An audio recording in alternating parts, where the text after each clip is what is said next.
they show things visually, I'm going to follow that. I might not have the time to read the whole blog, but I'm going to just follow the images and say, okay, I got to do this, or I'll save it for later, or I know what these guys are talking about. So it's the visuals are really important.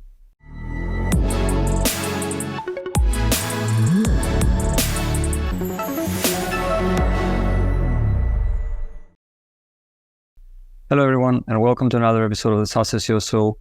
I'm your host, George Hasiotis, and today I'm very happy and excited to be joined by Ben Kazinik. Ben runs the content operation at Mayple. He has got 7+ years in digital marketing, previously works for an 8-figure e-commerce brand. Ben has published articles on Fast Company, Invoca, Look, Sendable, and Sane Parker. In his free time, you can find him come up with new creative ideas to 10x Mayple. Ben, welcome. Thanks, George. Thanks for having me. I'm excited. I think this is my first podcast appearance in a very long time. Okay, we had quite a few first-timers here at the podcast, and all the interviews went really well. So I'm sure that this one will be great as well. But before we get started with, some of the questions I've prepared for you today, can you share a few things about you and your background? Beyond, or even expand on the things I shared in the intro. Sure, yeah. Grew up in Israel, and then I grew up half in Israel, half in the States. And finishing college, I was doing environmental studies.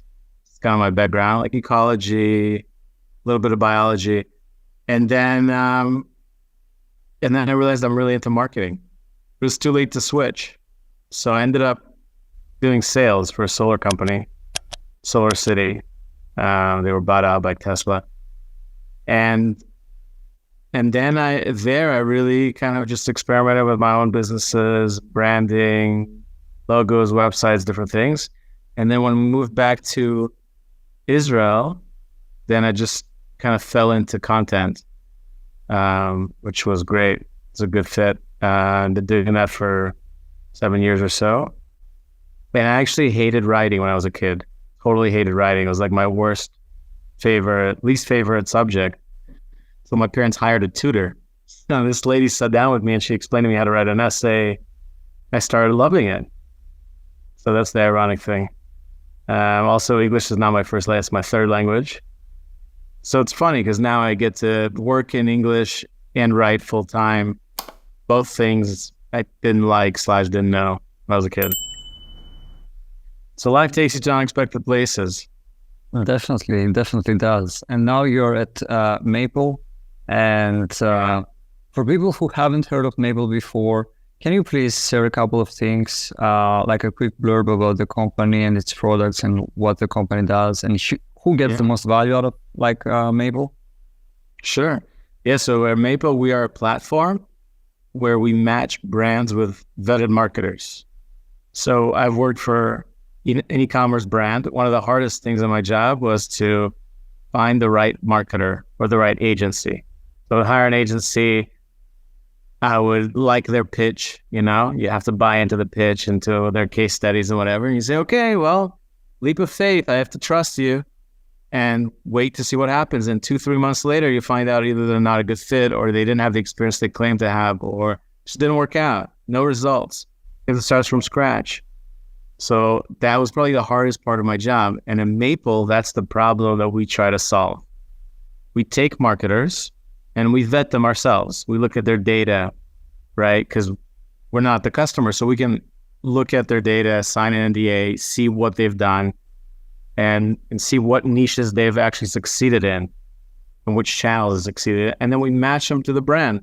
So a shoe company comes to us, we find them, and they want to do Google ads. So we find them an expert Google ads marketer that has experience with shoes or apparel or something related. And we match them together, and essentially, and it's really flexible month to month. You can try people for a month.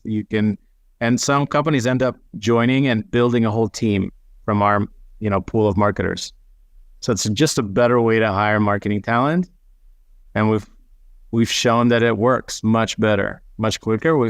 Most of the companies we work with are e-commerce. We do dabble in B2B, and we've built a community of over 1,000 vetted marketers. That's what we do.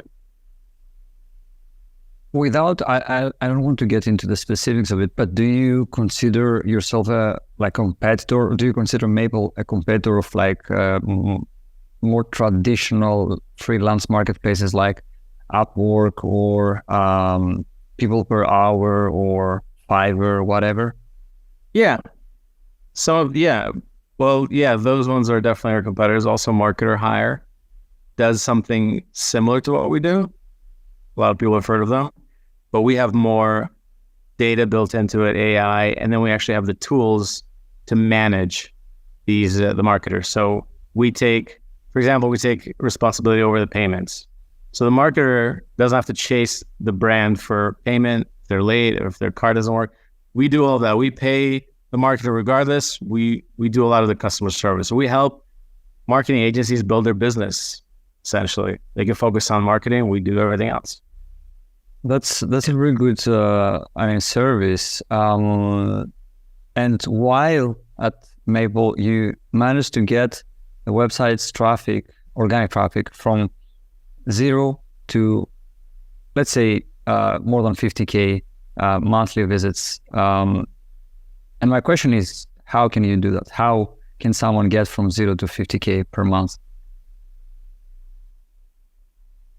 Well, very simple. We got kind of lucky in the beginning that we had a post go viral.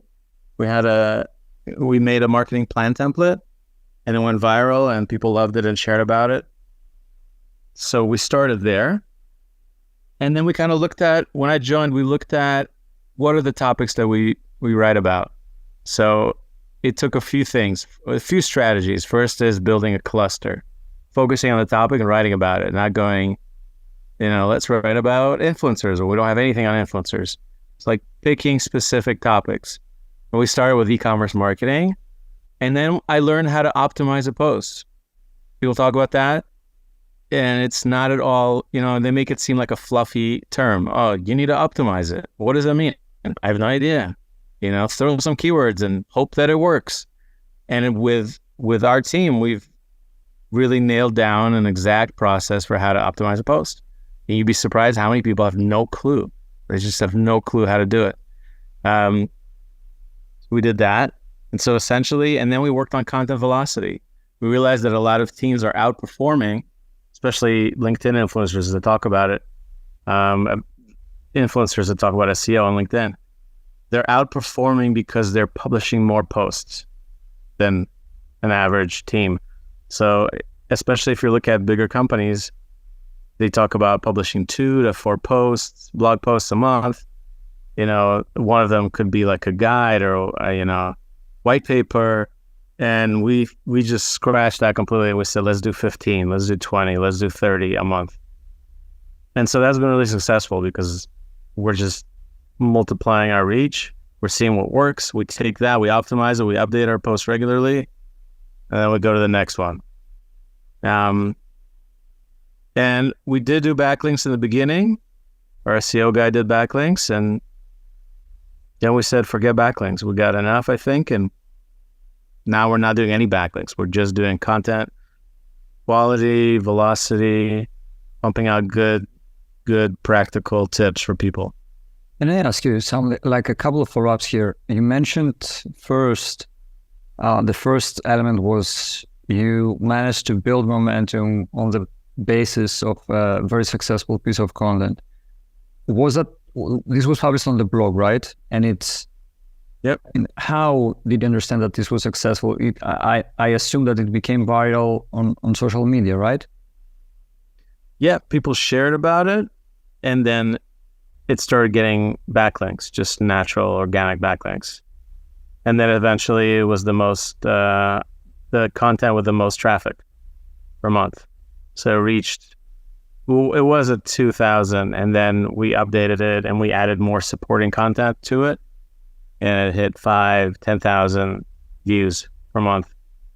And then whatever we built on top of that, succeed when it's contextual. When it's a related topic, then those things support each other. Google sees, okay, it's not just a fluke. You know what you're talking about. Here's the topic. You've built 30, 40 blog posts on that particular topic. And then that page goes up. Do you think that there was a correlation between social shares and all, the buzz that you managed to create with this piece of content on social media to the performance of this piece organically? Or is it got attention, this attention then translated into like people linking back to it from their websites, and thus, it got rankings, high rankings, let's say? Or would you attribute some of that success to social shares and the buzz on social media? I think some of it was definitely social media, but I think the main thing is that when people looked at the piece, they said, wow, I got to have that template. That looks great. And so the image started ranking number one on Google. So for a bunch of terms, when people download the template, Google probably saw that, people are clicking through and they're getting, and it's a conversion, and that's how it went. People actually, we found it translated in different languages. We found a whole page in Russian that translated the whole blog post we wrote. So it was, I don't know if it was plagiarism, but we didn't care. It didn't really affect us.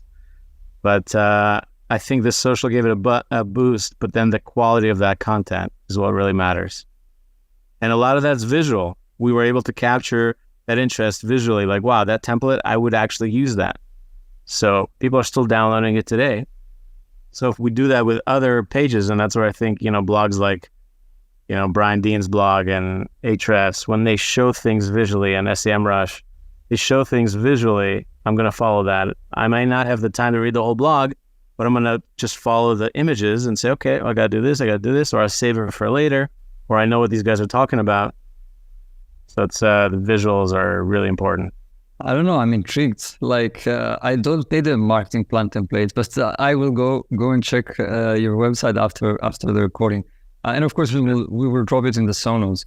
The second thing I would like to ask as a follow-up question, you mentioned optimization. Can you speak about that? I mean, because as you mentioned, it's one of these things that, I don't know, so many blog posts and videos and like all sorts of content pieces have been published around this topic.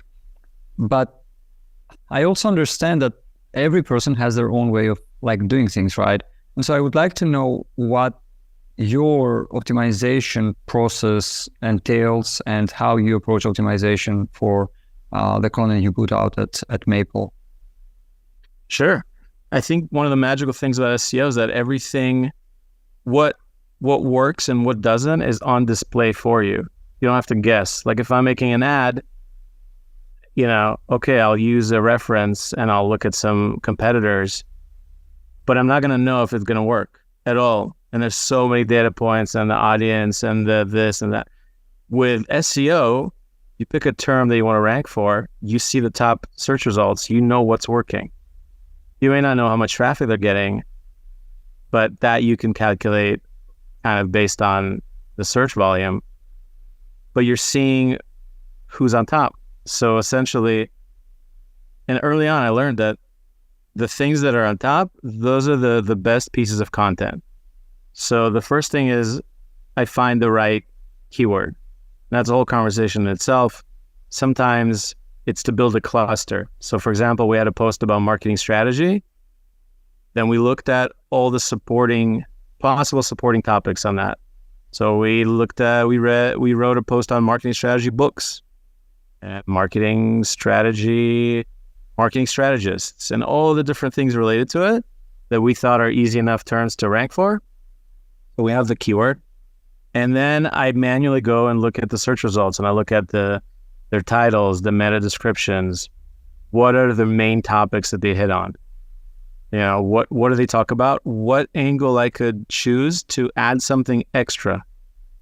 For example, with the post on books, if you look up marketing strategy books, you get a whole list of the top books, right? And it was really easy to see the differentiator, that what differentiates the top search results. Like they had all the links to all the different places you could buy the book.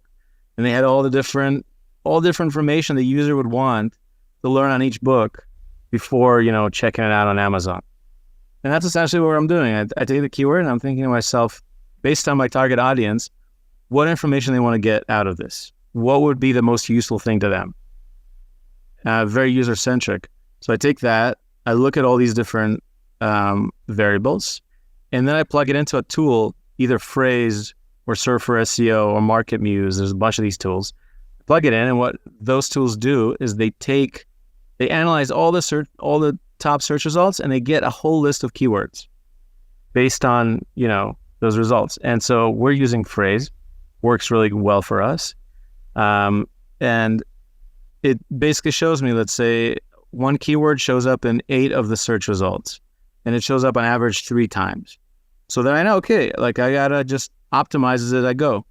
So once I have that brief, I'll create the brief for the title, the meta description, the topics, which is the headers, H2s, H3s, internal links, what are the other pages I should link to, and then if it's for a writer, so I'll use references, I'll add those search results. Then I put it into Phrase, and then the writer, or me if I'm writing it, I have that list of keywords on the right. So I look at the list, I write the article knowing here are some of the things I need to hit on. And at the end, I optimize it. I sprinkle more of those keywords in there organically, contextually, without being too spammy. And there's also the FAQs. I look at anything that Google displays there is gold. So if there's FAQs, if there's a rich snippet, right? If there's a featured snippet, if there's any kind of rich data there, if there's Wikipedia or anything like that, I try to incorporate that in the article because that's clearly what Google sees that people want to know about. And then I have that really detailed brief, and I share it with the writer or write it myself. Add the FAQs, add visuals. I try at every scroll depth, I add an image.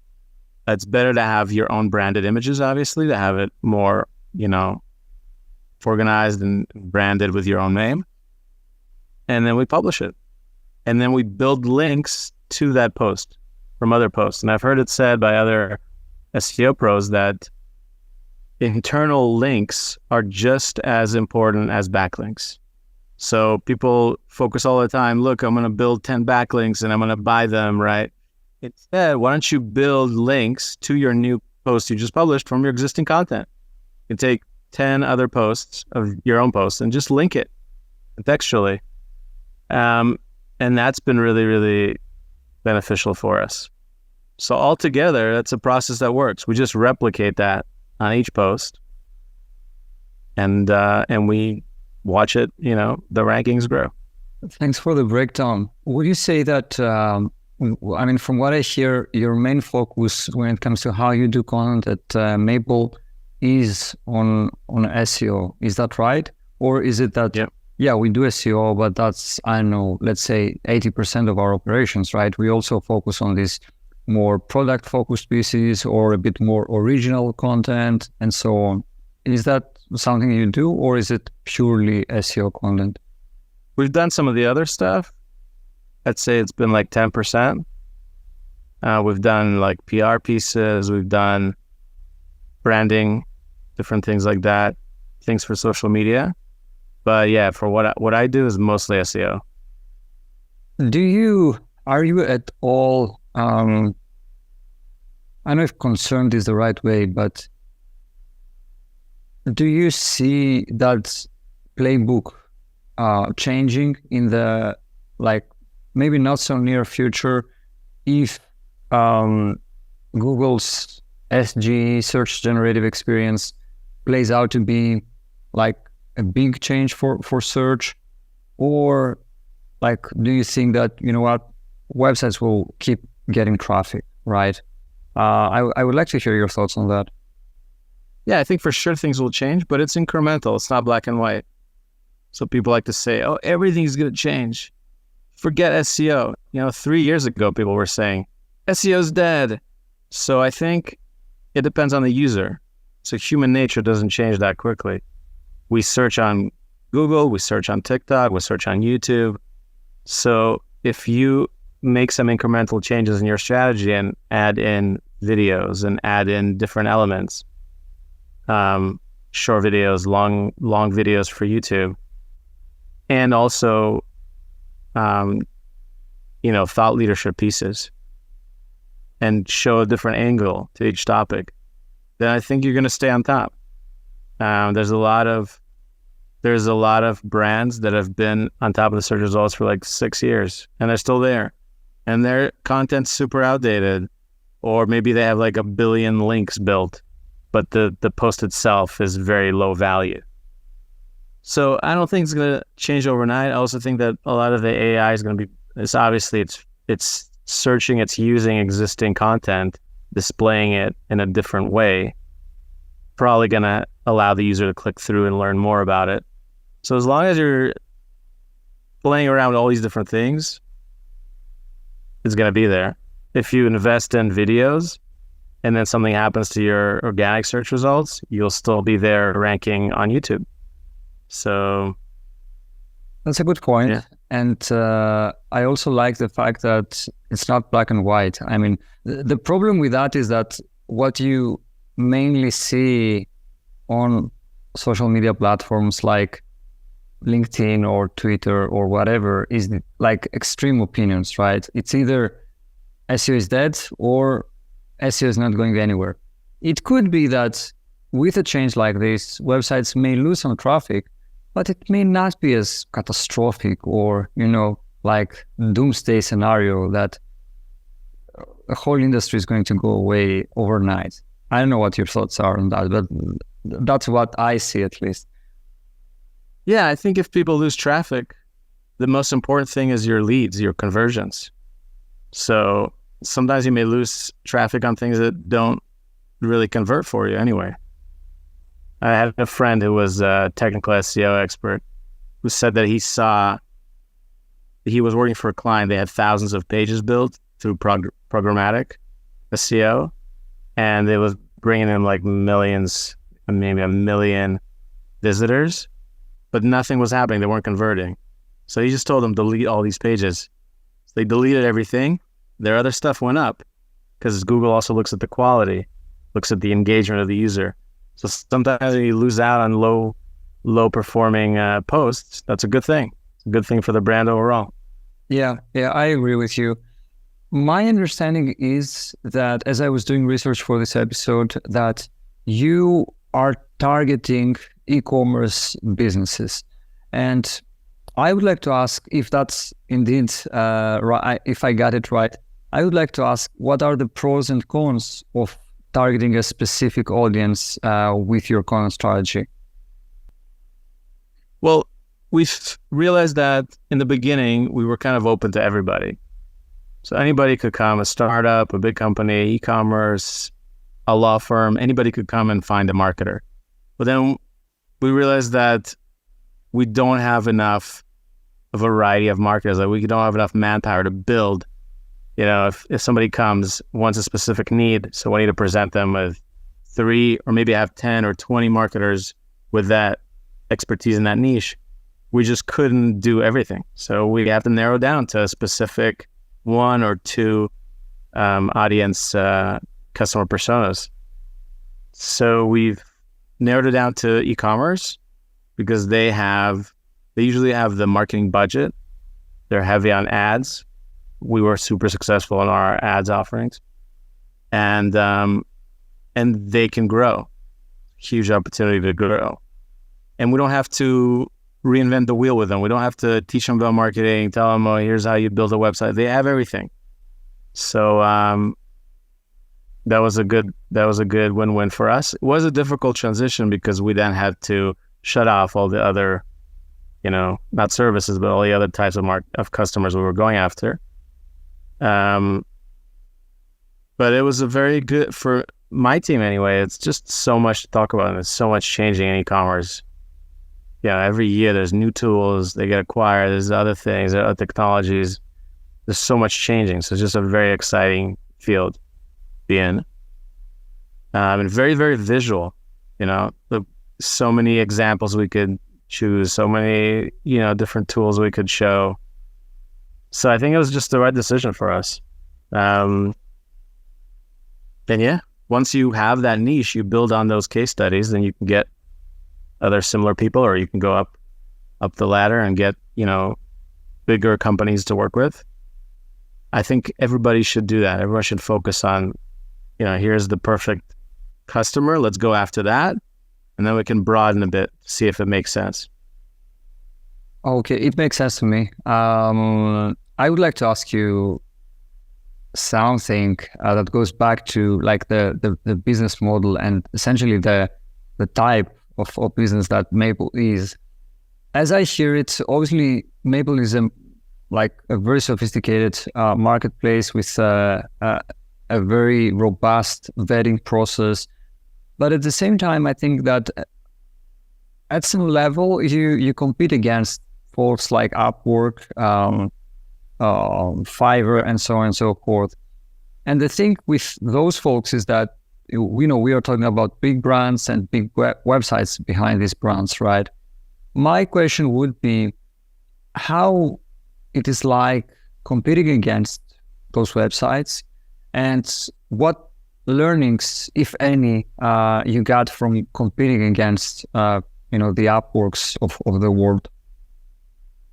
Sure. Well, I think in terms of the business team and our core business, you can't even compare. Like, we're a completely different offering. Like, instead of somebody buying something, usually most of those platforms are super, super cheap, or you have to do all the work yourself, essentially. If you're looking for, let's say, landing page design, so you're going to get 50 people to message you, then you're going to go interview them. You do all the legwork yourself. And instead, here, we have vetted people that we just, somebody comes to us, we say, here are the top 3 people that you should work with based on data, based on 50 different factors. So in terms of the business, we didn't really compete with them directly.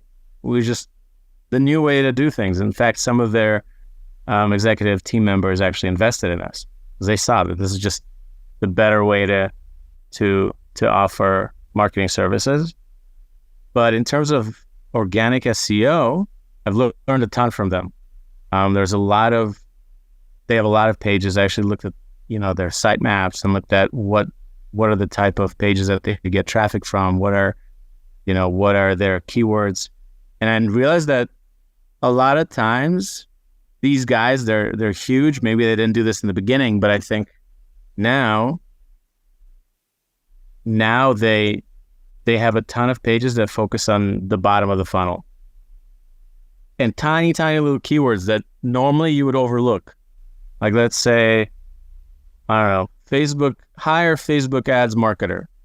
So if you go and look that up on Ahrefs, it has a 0 search volume. You say, oh, never mind, I'll just go to the next thing. But Upwork ranks for all those terms, hundreds and hundreds of those terms. So what we did at Mayple, I decided, well, let's do the same thing. So I took a bunch of those higher type of keywords and created landing pages, wrote content, and we started ranking for those. And those convert really well. They get us the most leads because people are searching for that matches the search intent. And even, if you get to the top 3 search results, you get most of the traffic. So that's been our goal. So really 0 search volume keywords are huge.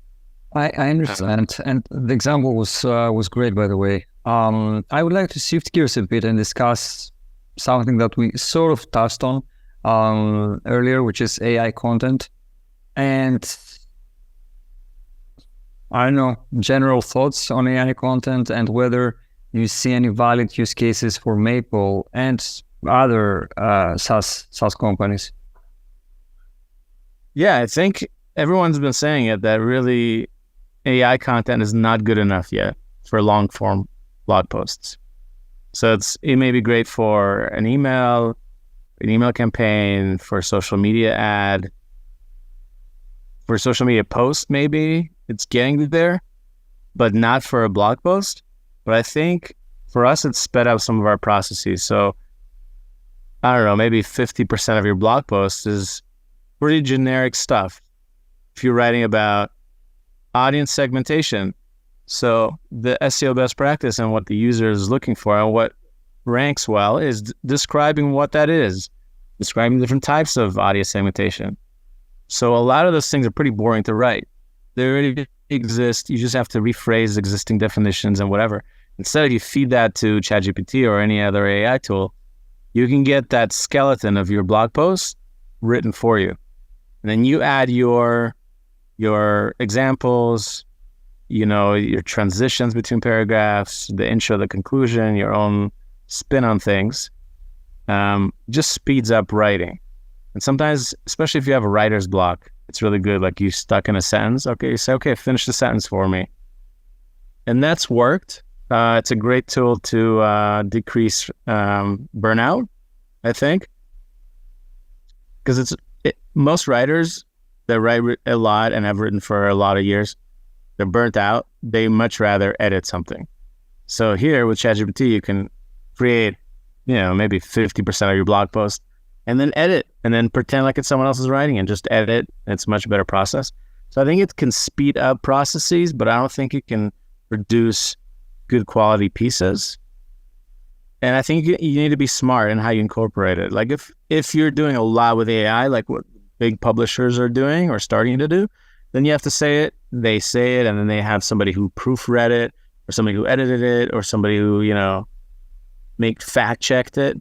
And then you display those people on your blog posts. And then that even builds, shows that you have more authority with Google, that there's certain people, especially if it's like in the medical niche, so you have actual doctors fact checking information. So I think it depends. If you're really technical, if your niche is technical, then I think AI will help you more. But if you're more on the creative side, it's like e-commerce and you have to bring examples and show that, then it'll help you less. But you can't use it exclusively. That's a recipe for disaster. That's what I think. I would like to go back to something you mentioned about topic clusters and building, topics as topic clusters and going, keywords and going after keywords and subtopics and so on. Do you have a certain process around that? I'm mostly interested in how you make decisions on what's going to be a topic cluster and what's going to be, just 4 or 5 blog posts, right? Is there, what is your process there? And then, if you can expand on anything from, how you structure the pages to URL structure even, I'd love to hear how you do things. Sure. I think the first thing to look at when you're building a cluster is what converts well for the business. So what's aligned? And that's one of the challenges when you're hiring somebody SEO that's external. So they're not going to know. They're going to just give you a bunch of ideas. Here, do this. But then they don't have sometimes the visibility or the data to actually see what's working. So looking at that first. And then if, we look at the topics or the keywords that are doing well, we're ranking for the blog posts that are doing well. So if something's doing really well, we want to build more things around it if it matches with our business goals. And how you build things around it. So one is you look at the different stages in the funnel. So you look at, okay, if this is a post that's really top of the funnel, so let's build bottom of the funnel stuff for this and then connect it all together. Usually I recommend starting at the bottom. Start with that question that your customer searches for before they go to you and start shopping with your business, right? Or sign up for your trial or whatever. That exact question, start with that. And then branch out, go up the funnel. There's many different ways to find supporting topics. One way is to look at what you already rank for. So let's say you have a post on marketing strategy. Well, let's say you rank for some obscure term like marketing strategy calendar or something, let's say, and you're on like spot 99. So take those terms that they're at the end, you're not getting any traffic for. That post is not going to, you're not going to be able to optimize it for those topics.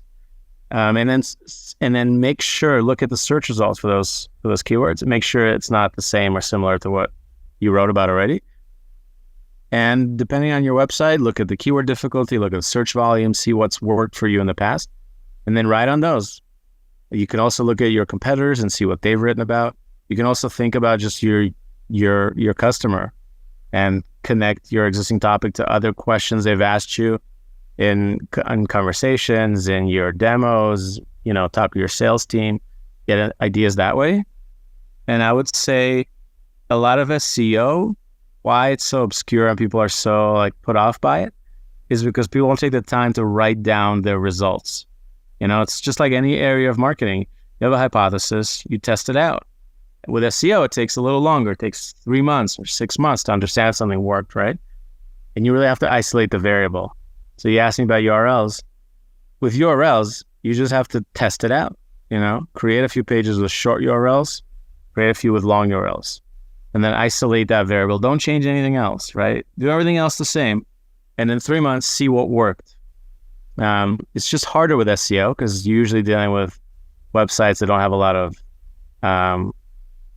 of data. But that's why if you're working with somebody who has a few years of experience in your niche, then you can say, okay, this is what works in my niche.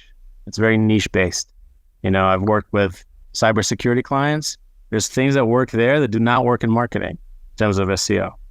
So it's really just testing it out. You test it out, you see what works, you write it down, and then you create the next hypothesis and you say, okay, let me try this. See if that worked. And if it didn't, go back to the drawing board. But you have to have a lot of patience.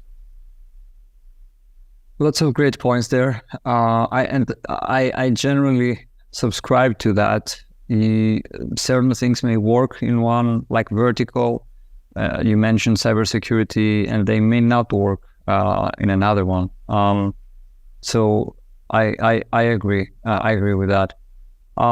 Second to last question I have for you before we start wrapping things up would be, where do you see all this, going, SEO, and you could also say content marketing, because there is an overlap for SaaS companies. What do you think the future holds for SaaS companies when it comes to SEO and content marketing?